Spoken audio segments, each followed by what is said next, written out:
Joining me now in the studio is Michael Arnold. He's a researcher with TRT World Research Centre. Michael, good to have you on. Are you surprised 3 months into this crisis that we're still here?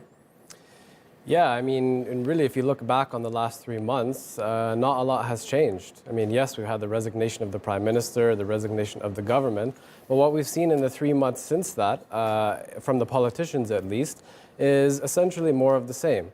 You know, discussing amongst themselves who's going to take what piece of the pie, and a lot of politicking, delay tactics, etc. Now, you know, there's a number of reasons for that. One, of course, is sort of the usual domestic pattern of politics in Lebanon. Of course, we have the regional situation on top of that as well, especially following the assassination of Qasem Soleimani, and the fallout of that has also deeply impacted the domestic dynamic in Lebanon itself.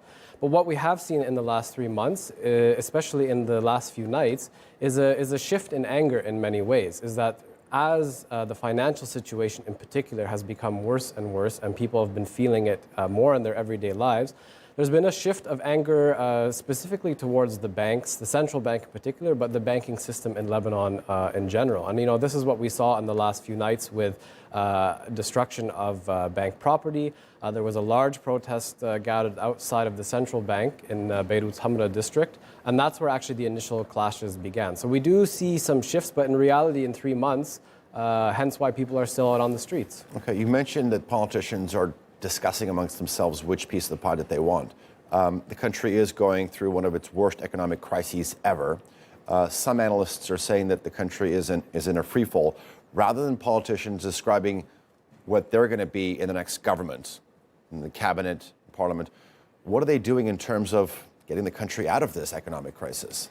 Well, I think that's the point, is that they're not doing anything. And so now you're seeing increasingly not only desperation from the streets, but even Lebanon's external sponsors are really pushing politicians to form a government. I think there was a UN official in charge of Lebanon the other day, came out very publicly blaming the politicians for the downfall of the Lebanese economy and the ongoing situation, saying, how can you guys not be coming together to actually form a government when your country is facing, exactly as you put it, economic and financial freefall? And do you think this is exacerbating the situation in terms of the authorities' response to the protests? Because this started out 90 days ago as relatively peaceful. Mm-hmm. Now we're seeing more and more violent crackdowns. Yeah, absolutely. We've seen more and more violent crackdowns, which I think indicates that patience amongst the authorities may be wearing out. In Lebanon, though, it's a bit more complicated than in places like Iraq, let's say.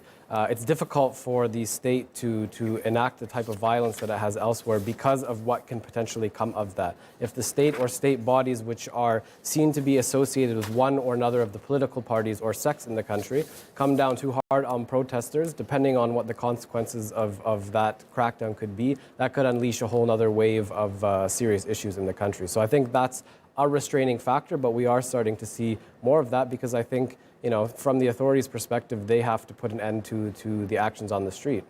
Okay. Michael Arnold, thank you very much. Good stuff as always. Thank you.